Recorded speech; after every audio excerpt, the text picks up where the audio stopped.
Hi everyone, this is Lab 2, Lines of Charge by Sapan Patel. The purpose of this lab is to further our understanding of charges and how charged objects interact with their surroundings in a real-life environment.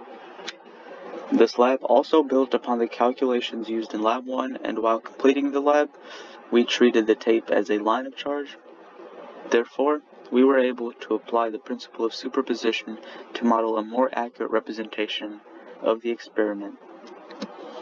In this experiment, the fundamental principles applied were Newton's second law, which states that gravity exerts a downward force on all objects; Coulomb's law, which is the electrical force between two objects is proportional to the quantity of charge in each object and inversely proportional to the separation distance of the two objects. Third, the fundamentals of electric fields and electric charges, such as like charges repel each other while opposite charges attract. Electrical charges also produce electrical fields. Finally, the principle of superposition.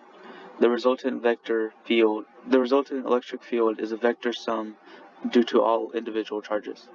The assumptions used in this lab were each U-tape contains the same amount of charge, the charge of each U-tape is distributed evenly throughout the tape, and finally, air resistance is negligible. First, I created a base tape, which you'll see in Figure 1, which measured to be about 0.2159 meters in length. Then I put that tape on a flat surface. After that, I stuck another strip of tape onto the base tape and quickly peeled it off. That in turn led to the creation of the U-tape, which is Figure 2. The U-tape is a positively charged piece of tape, which also measures about 0.2159 meters. The U-tape was attracted to my hand and other neutral objects when brought close to each other. Two U-tapes also were brought near each other, and the observation we found from that was that they repelled each other. Finally, when the U-tape was brought near the pen, which is negatively charged by rubbing it on my hair, the tape was attracted to the pen. Therefore, we can confidently deduce that the U-tape is charged positively because it is attracted to neutral objects and negatively charged objects, such as the pen, and it is repelled against other positively charged objects, such as another U-tape.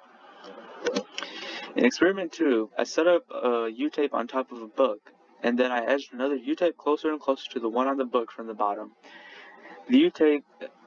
When the U-tape on the bottom was edged closer to the one on the book, the U-tape on the bottom repelled the U-tape on the book to go up about 0.0254 meters into the air. Therefore, the forces acting on the U-tape of the book in that moment were the force of gravity and the force of the electric field on the blue to the red. In the figure on the left, it's the blue to the red. On the figure on the right, it's the red to the blue.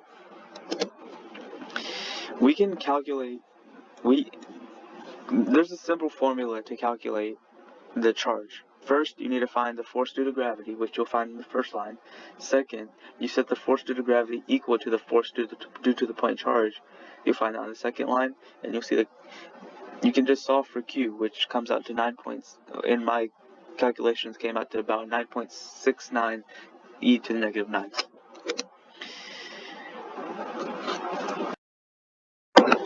In the red box of my code, you'll see the mass, which was found in the last slide, and the charge Q, which is the net charge on one tape in coulombs. That was found through trial and error to match the force of gravity. In the blue box, you'll see where we created a function for the electric field. We used the basic equation from Lab 1 and put it into the function that was given to us in the skeleton code. Here you'll see the function that creates a line of charge this was already given to us in the starter code as well. Now in the red box, you'll see the electric force on the top due to the bottom.